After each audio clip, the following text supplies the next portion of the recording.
Mike. Hi, Maia.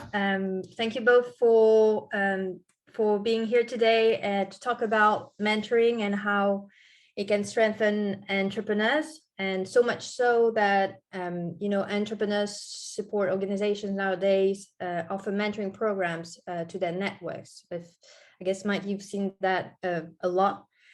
But the thing is, all these mentoring programs are not created equal. And so we'll be covering that, and we'll see, how to go about implementing those mentoring programs within, the organizations and overcome the common pitfalls that I'm sure you've both observed in your works. So before we get started, can each of you tell us a bit more about yourself and how you've been involved in entrepreneurial ecosystem development? Mike, maybe you want to start? That's great, and thanks for inviting me. I'm always excited to talk to the people of Mowgli. I always learn a lot. Happy 2022. I've been doing entrepreneurship development since 2004. I didn't want to calculate how many years that is, but it's been a long time. Both sort of setting up and managing and designing and looking at my own programs that I've supported, but also taken a step back and also done analysis and helped others in setting up their programs, or even have looked a little bit even deeper and broader on sort of the analytics of these programs and how they support it and the different activities. But my firsthand, so I've been doing that for a long time for different development and donor agencies, mostly in emerging markets. Before that, I was actually working in the private sector. I worked for very, very practical companies, from a beverage distribution company to IT consulting, to a tier 1 auto supplier. So, started my career sort of doing like the real work of this, but, since then I've been trying to really help, entrepreneurs to help really grow economies. So that's kind of been my mission since then. All right. Thank you. Great, thanks. Yeah, really interesting to hear your background, Mike. And yeah, so my background is in international development initially, and then I started working in entrepreneurship development in 2012, I think, 2011, 2012, initially in Rwanda and Burundi. So I worked in supporting startups. So my organization was providing grants to local organizations for running their own activities for entrepreneurs. So part of that was around training or access to finance, and then also capacity building in areas such as mentoring. So I even was involved in setting up a mentoring program for university students there, and in hindsight, of course, now made all the usual mistakes that I can see clearly now. And then in 2018, I joined Mowgli as head of development. So really interesting to take a deep dive into a specialist organization that focuses exclusively on mentoring. And I'm now kind of helping the organization to broaden its impact. So from running mentoring programs for other organizations to also building capacity within other organizations to run their own mentoring programs. So that's what I'm specifically focusing on now. Great, thank you, Maia. Okay, so Mike, I understand you've done a lot of work to analyze and strengthen entrepreneurial ecosystem around the world. I've checked your guide, Strengthening Entrepreneurial Ecosystem. I think it was the GIZ one, and some of your videos over YouTube. Can you tell us a bit more about this work and what you've observed about, the role and the importance of mentoring in supporting entrepreneurs? Yeah, happy to. For my own programming, from the initial, I didn't know what mentoring was when I really got involved in this, in early to later 2000 or middle to later 2000s. But you would have these coaching mentoring sessions, and literally you would see magic, I think, and feel magic. You would see the power of the engagement, and you would sort of understand there's something going on here. You couldn't quite sort of describe it or quite understood it, but and I remember someone I brought into a project I had in Egypt from Silicon Valley, kind of called it like this physics, like you just have all these people, connecting, and it just creates this powerful energy source. And so, and that really, and a lot of the programs that we did had this mentoring. I always thought, the most important thing is to get these, business people out and, and feel accountable to help a new generation of entrepreneurs. And then it was interesting. You would try to extend that out so the relationship would be more than just this one-time hit, that it could be a reoccurring thing. And then I saw even more powerful things from that, because I felt like it was almost like the entrepreneur started to become a little bit accountable to the mentor. Not that it was any sort of governance around that. It was just like there's trust buildup, and and the entrepreneur would commit to things, and then the mentor would somehow, by just being there, almost kind of have that commitment there, and really, but it was all based on a relationship of trust, from that perspective.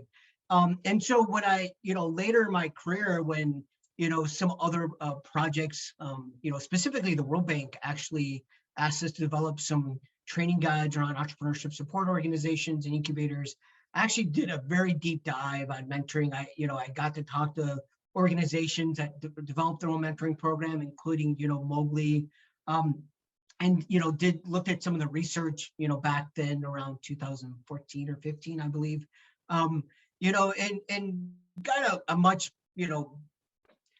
better sense that this is, a much more complicated thing than we imagined, because it's a relationship, and, there's different parts of, both from establishing the relationships, making the matches, getting the relationships going, managing, recording, or understanding what's going on in the relationship. There's like a lot of process that I think a lot of organizations, when they look at mentoring, don't understand, from my experience. And so, and then the other part of that, and I think even later, like, so I became a true believer, maybe not as much of an advocate as people in Mowgli are, but I became a true believer, in mentoring. And, it was always sort of when I was asked to advise or design a program, it's like, it's like the first thing I just talk about.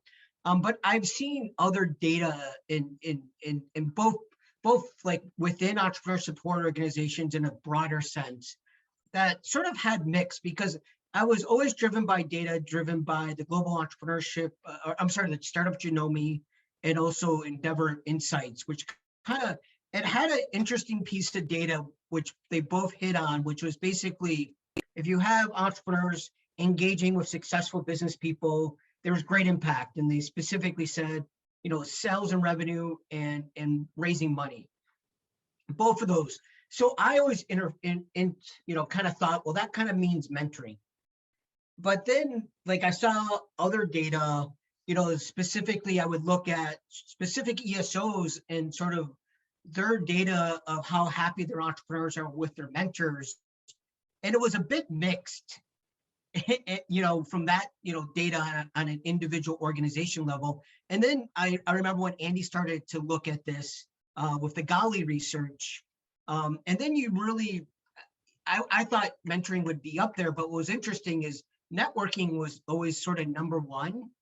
And then mentoring was kind of like third or fourth in sort of what entrepreneurs really appreciated. And there, and so, and part of what I contribute that to is that I don't think a lot of these organizations know how to do mentoring, because it's complicated. It takes some resources, it takes some thought into, how to design a program. So, I still am an advocate and believer in this, but I believe it just doesn't happen as I once maybe thought of, just the magic of, just bringing people in a room and letting them sort of engage. There's really a process to make that happen. So that's kind of been my journey around mentoring.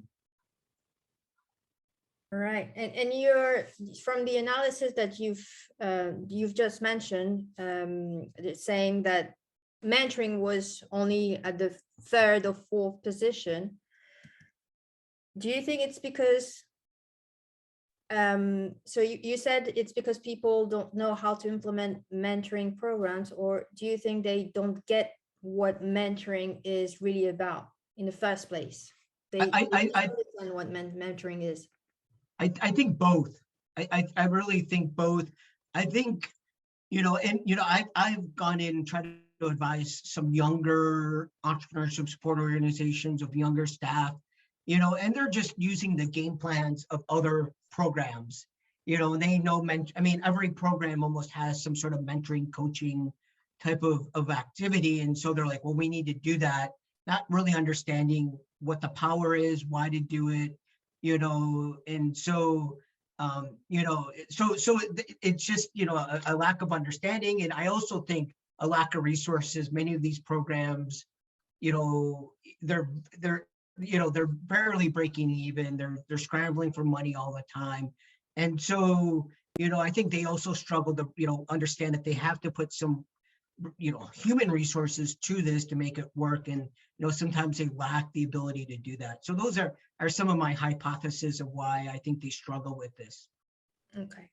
And have you seen instances where, you see a difference in terms of impact, a difference between programs that included a mentoring component that actually worked versus programs that didn't even include a mentoring components? This is really to try to draw out the impact mentoring can have actually on entrepreneurs.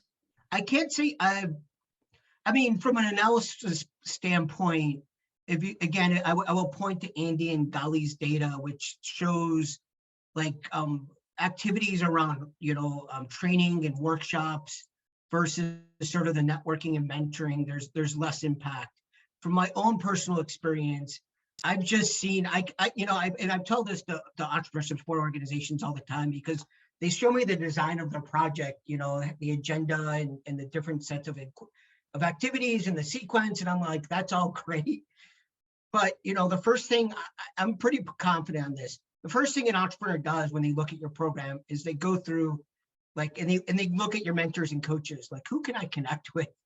They don't look, I know a lot, they don't look as much at, the activities. They really, at the end of the day, want to know who they work and connect with. And the programs that I've seen that are more serious about creating the connections and creating the engagement and the relationships and the trust, from my experience, have had bigger impacts than the ones that have sort of just doing training and workshops and, and sort of focus on that domain knowledge. Like, our goal here is to transfer specific domain knowledge around that. And I've had these conversations with organizations where they talk about mentoring, they kind of think it's this, this education process, and they kind of say we need to efficientize that, because we don't want one mentor to talk about marketing to 15 different people, and that's inefficient. So let's just have that course or that workshop. In reality, it's more than just this domain expertise. There is some knowledge from my experience that is transformed, but it's much more than just, someone giving, it's more than a teacher providing an individual class, much more, I think. So I think that's where some of the logic kind of falls apart on some of these designs of programs from my perspective. Yeah, pretty much. And Maia, we see a lot of ESOs offering mentoring to complement, these interventions, as Mike mentioned. And how do you think mentoring can be a really powerful complementary tool for entrepreneurs and leaders? Because it seems like they might not be looking at that in the first place. So, and yet, we know that it can be very powerful. Can you describe a bit more how so? Yeah, great. So I think one of the great things about mentoring is that it provides quite tailored, bespoke support to individuals, and it stands in contrast to kind of some of the interventions that Mike was talking about, which might be more generic business skills training, or for the entrepreneur, where everyone goes through exactly the same training. And we know from studies, as Mike was also mentioning, that business training alone doesn't really lead to behavior change or outcomes. It's still important because it is an efficient way to kind of transfer that knowledge, but it's about making it really personal and individual to the entrepreneur. Everyone's going through quite different journeys, everyone has quite different needs. So it's about getting this balance between that knowledge, but then making it personal and applicable to the individual so that they can then apply it to their own business needs. And I think that's where mentoring can play a really important role. So if you combine the two, so you have your business training, so they can draw knowledge and information for that. How do I do my finances? How do I do my marketing? What support do I need? How do I write my business plan? But then you then have a mentor who comes in and starts asking you quite powerful questions around what are your key takeaways from this learning? What is applicable to you and what are you going to apply? What else do you need to learn kind of to complement this? And they become then an accountability partner, but also kind of a reflection, a tool for reflection, and to really not just step out of the training and walk away, but actually to reflect back on it and really use it and apply it. So I think that's an area where we really see mentoring being able to amplify other interventions, and it's something that we're doing more in our own programs, where it's not just about mentoring, but it's also combining mentoring with business skills training. We're currently running a program, just as an example, with the Royal Academy of Engineers, where the entrepreneurs go through, it's the Leaders for Innovation Fellowship, they go through kind of a mini MBA, and then they have a mentor working with them throughout 6 months to really kind of amplify that impact of what they've learned and how to apply it in there. So I think that's a really good example of how mentoring can amplify the impact. Another example is kind of around access to finance. So one of the biggest challenges that a lot of entrepreneurs say is, one of my barriers is that I can't access finance. But then we know also that access to finance doesn't always lead to long-term, or rarely leads to long-term sustainable business growth. So often kind of the finance is either kind of it's the largest amount of funding they've had into their business, they don't really know how to use it well, they don't take the time to reflect on it. And so if you have a mentor who works with them, so after or kind of during the process of getting finance, after they've got their finance, to really help them to think through, how can I spend this in the best possible way for my business? I've got this great opportunity. Then we also again see that it can amplify the impact of that finance. So I think studies confirm this, and it really helps to embed the learning and the different interventions, and kind of helps apply that generic learning to their individual circumstances, so it's more impactful. Is that how you would define what an effective mentoring program is about, the kind of impact it should have versus a mediocre mentoring program? Yeah, so here I think it's important to recognize, as Mike was talking about earlier, that kind of the core of mentoring is really around the rapport between mentor and mentee, and mentoring is really based on this kind of trust-based relationship. So mentoring can happen organically. A lot of mentoring does happen organically, where an entrepreneur can meet a mentor at any stage, and obviously they have to be open for it, they have to be looking for it, and they may find someone, potentially another fellow entrepreneur or kind of someone else in business who they've got this rapport with and develop a mentoring relationship with. But and obviously in an ideal entrepreneurial ecosystem, we would have a strong mentoring culture, so everyone is open to giving and receiving mentoring, and this happens organically. And this is obviously our vision at Mowgli, is to create mentoring cultures, but at the moment in a lot of places this is still the ideal and doesn't necessarily exist, which is then where structured mentoring programs come in to kind of fill this gap between where mentoring doesn't just happen organically. But it obviously then is quite a bit of responsibility on the organization running the mentoring program to ensure that they kind of set the right conditions for these relationships to grow and flourish. So the mentors and mentees often don't know each other previously. They have to build this rapport and this trust to really derive the kind of the benefit of mentoring. So that's quite a skill, and it's quite a responsibility for the organizations running it. And I think, as Mike was mentioning before also, that a lot of organizations don't necessarily realize that it's all about the relationship, and that their role is really to help strengthen, well, forge and strengthen these relationships between mentors and mentees to help the relationships grow and get the most out of mentoring. So what we actually see in a lot of mentoring programs is that they start with a lot of enthusiasm, mentors are brought in, kind of mentees are excited about it, and then it's kind of mentors and mentees may be matched, but gradually engagement decreases and kind of things fizzle out. And this is where a lot of organizations come to us and for help and say, what have we done wrong? We thought we were doing everything right. And so I think effective mentoring is really where we provide this space for the relationships to develop. And there is high level of engagement between mentors and mentees, and especially where mentors are voluntary, which I think is in most of the cases, and mentees are busy entrepreneurs. The engagement, while it's not necessarily an indicator of value, is a good proxy indicator, because if they're getting value from the relationship, they will engage more with each other. So so I won't go into the whole M&E side of mentoring programs, but I think engagement is a good proxy indicator. And it's one of the things that when people come to us asking for support, the main thing they mention is the lack of engagement between mentors and mentees. Yeah. This is what you've observed as well, Mike, right? In the different, I mean, in some of the programs, maybe you've analyzed, right, the lack of engagement.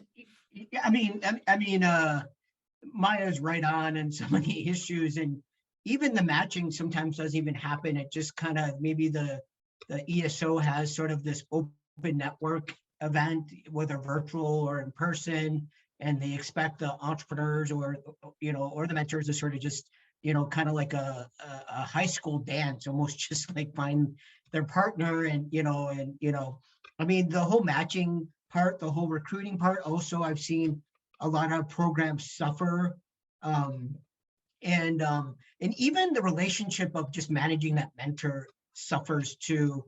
Yeah. I mean, I was just recently working with one ESO and actually, doing some focus groups with their mentors, and some of the mentors are like, we don't feel appreciated.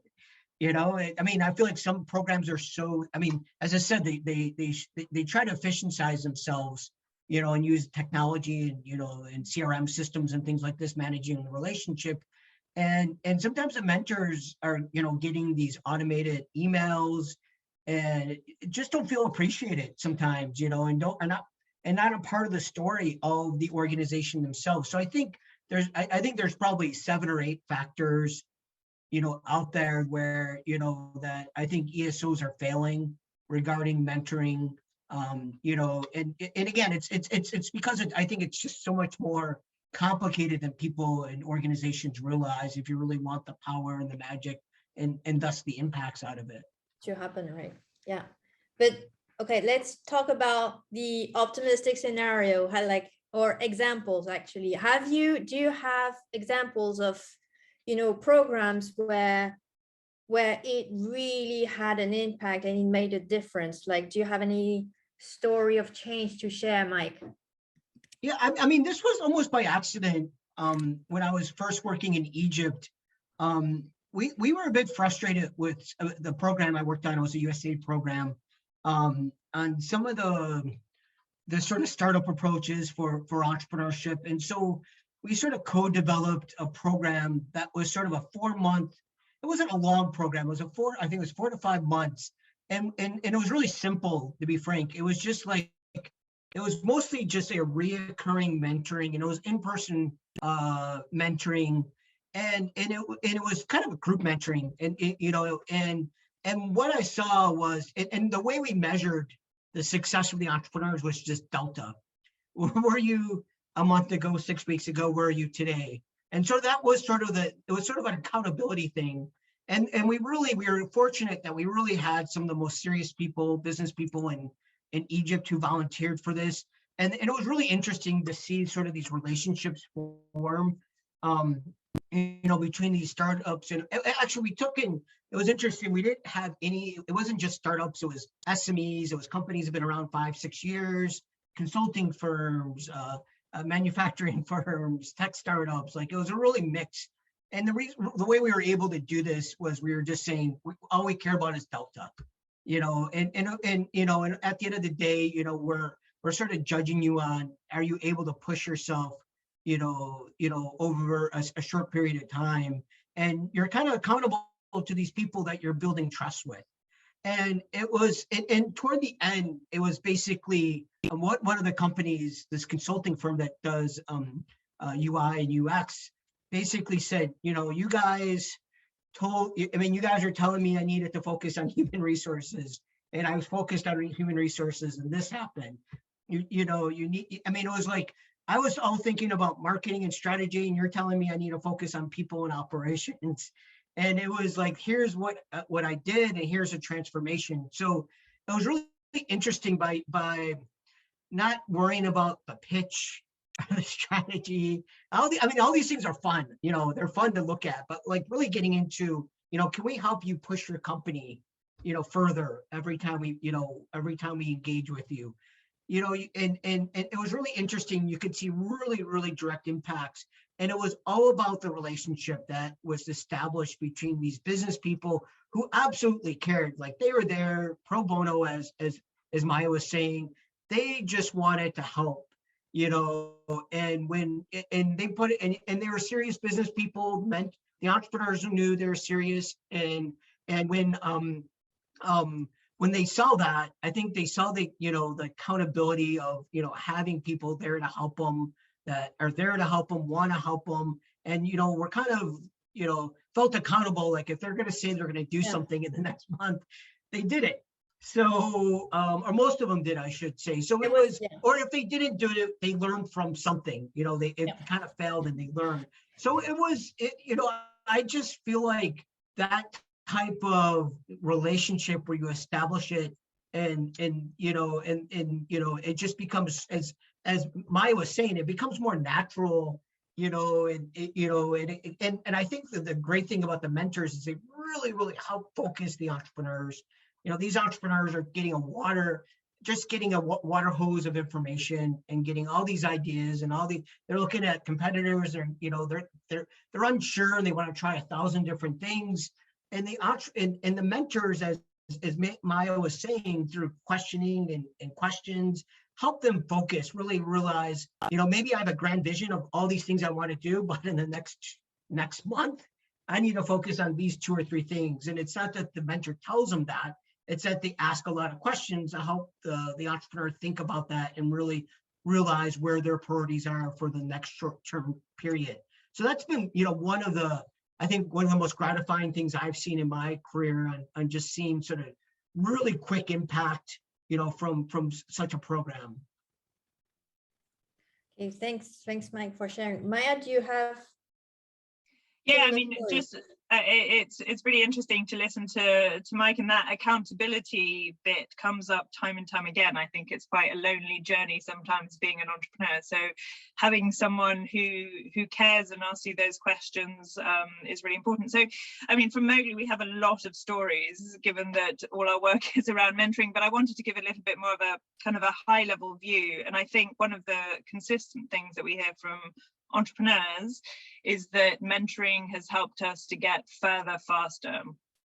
So yeah, to really focus on what we want to do, to have that accountability, to maybe be more motivated, and to have a clarity of vision of where we're going. So I think that getting further faster is something that comes up time and time again. We just did a program in Tunisia, the Grow program, and that was something that repeatedly came up in that. I think also for leaders, it's also around being a better leader. And then I think what's been interesting in times of COVID is around resilience also, and navigating rapidly changing environments. Entrepreneurs have pivoted their business don't feel so alone through it. So yeah, lots of different examples around that. I mean, you were mentioning that we have there's a lot of mentoring programs being developed by ESOs across the board, but they usually don't live up to the expectations of mentoring. And you mentioned it's because sometimes the lack of of understanding what mentoring really is about or how it's being implemented. Do you think there's any other challenges organizations face when running mentoring programs? Because you also mentioned the resources and the lack of budgets, right? Yeah, I mean, there's lots of, I shouldn't say lots, but several different issues. The recruitment is always difficult. And especially now, I mean, entrepreneurship is a bit of a hot topic. It's, the economic development tool that a lot of governments and donors are looking to solve a lot of problems. There's a lot of programs. You're often competing for mentors, to be honest, and so, how can you be the program that these mentors want to engage with, work with, be part of? That's part of it. I think there is mentor fatigue, to be honest, with the entrepreneurs. And I have lots of feelings about that, but I feel like part of it is justified because, they're getting introduced to lots of people and they're getting tired of doing them. But I feel like so many organizations are not giving them the proper mentoring engagement and they're not getting the magic there. And so they often feel like they're wasting their time doing another meeting, talking about their business, giving background, so I feel like there is definitely mentor fatigue from a lot of organizations at the entrepreneur level. When an entrepreneur finds its right mentor, they love it. But when they don't get that right relationship, it's really a drag for them. And so, it's just a recognition you have to have when doing this type of thing. I think when it really, really works, it's incredibly powerful. But when it's just okay, it kind of creates a just drag, and I think that's part of the problem. And then, like I said, the whole process of matching, I think it's just organizations just don't put the time into it. And I know Mowgli has a very, really, sophisticated way to match entrepreneurs and mentors, but I think most organizations kind of just, kind of leave it up to kind of don't put a lot of time and effort into that matching, and then the checking up on the relationships. And so, again, as you pointed out, it takes resources, it takes a person to manage this, to check in, to see how things are going, even to prepare both the entrepreneur and the mentor on the relationship. I mean, I know a lot of mentors, they get mad because they think they're just going to give advice and the entrepreneurs are just going to take the advice and run with it. And they get mad when the first time they think is amazing advice, and the entrepreneur goes, oh, that's interesting, but that's not what I'm going to do. But that's not the mentor needs to understand, that's not their role to give so much advice, and it's not the role of the entrepreneur to take every piece of advice that they're given. And so even, creating knowledge so both the mentor and the entrepreneur know that what this relationship is all about, is important too. So, I think you can go through every step of what Mowgli does in the sequencing of establishing a mentoring program. And I guarantee you that a lot of the ESOs don't put time and effort and the resources to do these types of things and many don't even know they need to do it. Yeah. I should also say. That's where I was going. Like, it seems like they actually don't know what it takes to implement an effective mentoring program because maybe they haven't even been exposed to what, to a mentoring relationship themselves, which could be helpful, obviously, to understand really what you can get out of it. So yeah, I guess it's really about understanding what mentoring is. Maia, do you have anything to add to that? Yeah, so lots of reactions to that. I mean, I was just gonna kind of slightly off piece, but building on what Mike was saying around the matching, I think a lot of organizations match, and a lot of entrepreneurs naturally want to be matched with someone with a similar background to themselves, who's maybe a couple kind of 10 years ahead of them or something. And actually, the way we do the matching is really around rapport and that relationship, which is, and we observe it and see who's got rapport with each other. And actually the greatest learning often comes from people who are different to yourself. So actually seeking out someone who's very similar to yourself, or matching mentor and mentee who are very similar, doesn't always, or doesn't often, create this space for learning. And so that's just a kind of a side comment that I thought I'd make. But I think, yeah, I think a lot of the challenges stem from when running mentoring programs is really around understanding of what mentoring really is, and how to lay those, create those foundations, create that space for mentoring programs really to flourish. And also what differentiates mentoring from pure business advice, technical assistance, consulting. They're all really important tools for entrepreneurs, but they are different from mentoring. And what differentiates it is really this rapport and the trust-based relationship in a business context. So as a mentor coming in, I think a lot of mentors may start by, tell me about your business, tell me about your business plan, and actually they should take a step back. And this is what our programs kind of are when we help mentors or entrepreneurs build their skills as mentors, is really to get to know the person behind the business first, so the entrepreneur. And so I often talk about entrepreneurial mentoring much more than business mentoring, because you can't mentor a business, but you mentor the entrepreneur, and it's very much around them as an entrepreneur, growing as an entrepreneur, and their role in the business. And of course the business may fail, but you strengthen the entrepreneur to become stronger, and hopefully they'll go on and set up another business. So yeah, so that's kind of an understanding perspective of setting up the mentoring programs. I think funding is another element. A lot of, naturally you think, okay, if my mentors are volunteers, then I don't need much funding to run the mentoring program. We do need to recruit them in, but then we match them, we let them get on with it.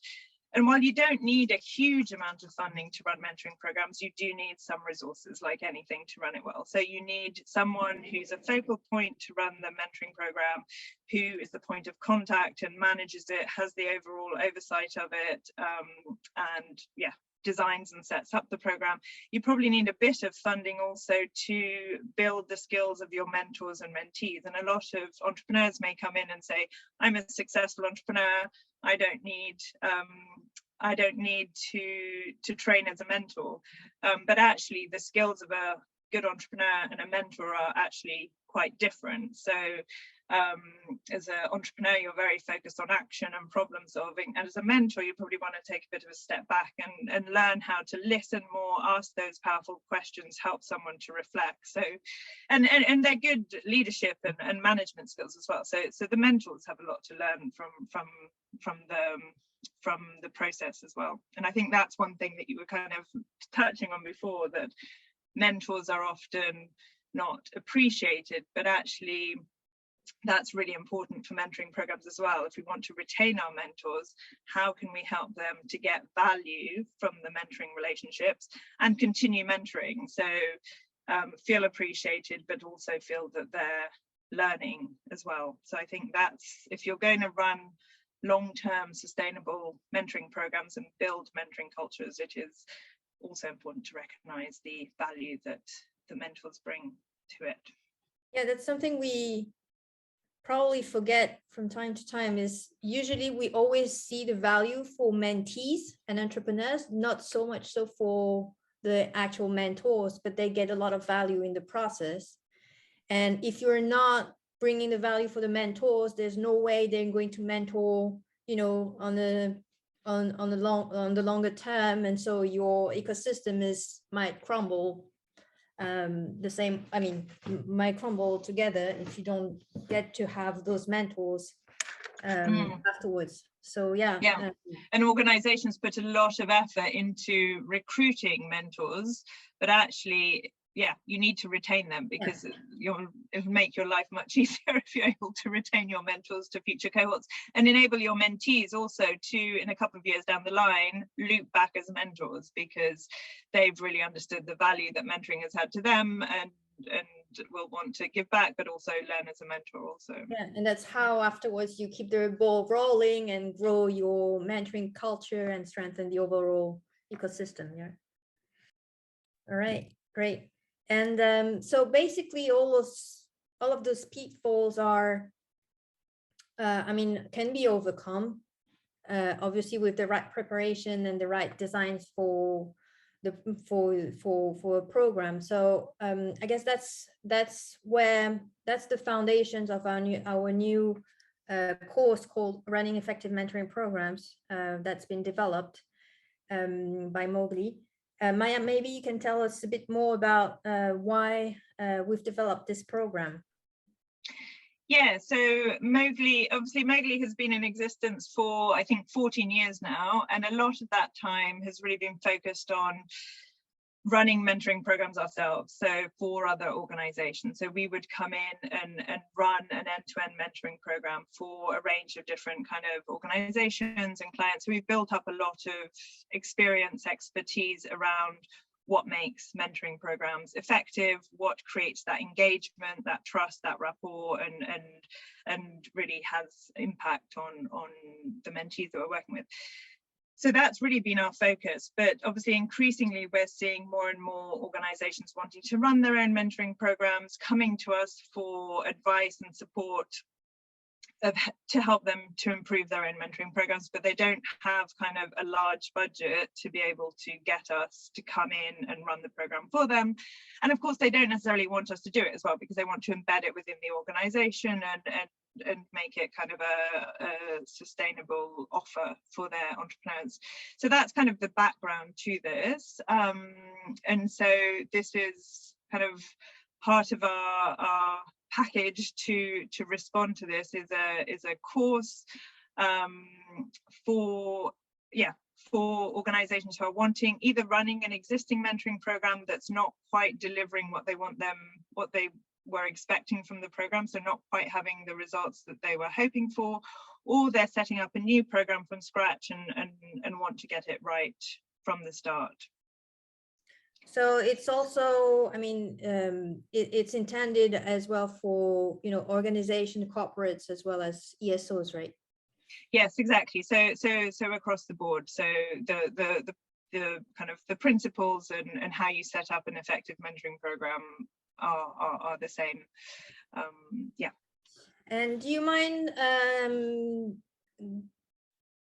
giving a brief, you know, outline of what's being covered in that program?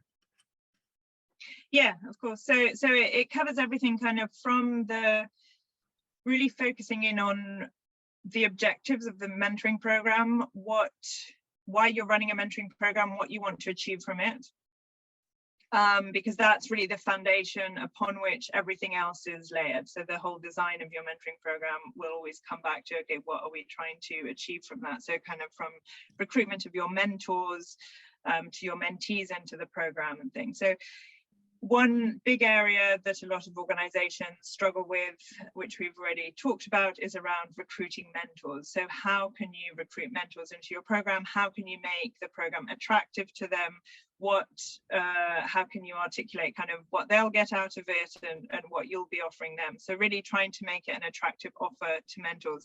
I think, yeah, part of it is also the kind of the cohort based. If you're running a cohort based mentoring program, mentors also want to interact and build their own network. So just highlighting all the different elements from your mentoring program that will be beneficial to them, through to how to do the matching, lots of different options there. So again, it comes back to what you're trying to achieve from your mentoring program, different ways that you can do the matching and what's important to consider within that.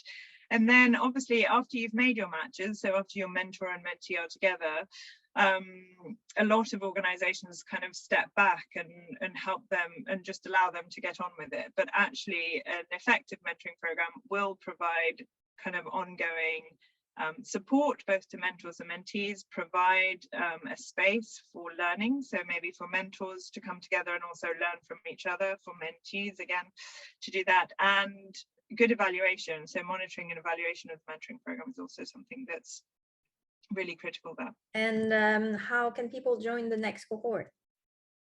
Yeah, so we're running the Running Effective Mentoring Programs course twice a year, so normally in March and September. So you can, if you're interested in the course, there's details on our website, so you can sign up, and then we'll keep you updated with with the next courses and when they're running. Mike, do you think this program could be useful for the ESOs that are trying to implement their own mentoring programs? I mean, for sure. I mean, we've covered some of the problems and issues that they have, and I think it would be helpful, a program like this, for a lot of ESOs to really understand how to design and really build up this mentoring community and get them engaged and how to match and how to manage. It would, I think, give them some structure and understanding that they probably could take back to their ESO and hopefully implement, from that perspective. So yeah, I definitely believe this is something that could be very helpful. I think maybe if I can just add in briefly, one of the important components is it's very, very practical. So as they go through the course, they're actually either designing or refining their own mentoring program. So it's very much not theoretical, it's very much based on developing their own mentoring program. It's a 6-week course, but then it kind of provides ongoing support, and the peer element, so it's running cohorts, small cohorts, where everyone really gets to know each other, and they're all going through similar situations, setting up their own mentoring programs or trying to refine their own mentoring programs. So that kind of cross cohort learning is really important. That's the feedback that we've got from the courses we've run so far, that they find it really valuable to interact and engage with other people who are going through the same thing. So yeah, it all boils down to what Mike was saying earlier, that at the end of the day, it really is about people and engaging and and community and everything, and relationships, right? Mike, do you want any last words you'd like to add?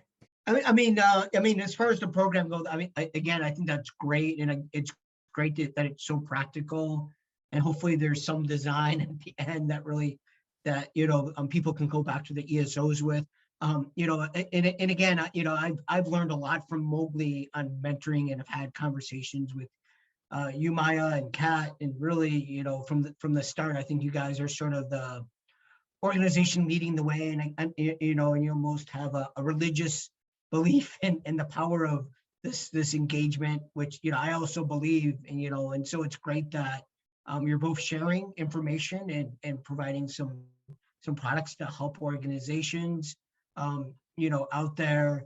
But I would tell advise ESOs to if you're going to do this, be serious about it, like any of your activities. I mean, if you go half-hearted, it's going to be a half-hearted result, and you really need to understand the power of this. And I think going through a program like this, or just looking at other resources out there, could really help you create the impacts of the relationship that can sort of be unlocked from mentoring. Thank you very much, Mike. Thank you very much to both of you for this dive into mentoring and entrepreneurial ecosystem. I think we can all agree that provided we have the right understanding of what mentoring is and how and what it should result into, and how obviously it needs to be implemented, it can really make a difference in the life of entrepreneurs, and by extension to their organizations and even the overall entrepreneurial ecosystem. Just a note, if you want to join our next cohort for our REMP course, check out our website at mowgli.org.uk and follow us on our LinkedIn, Facebook, and Twitter.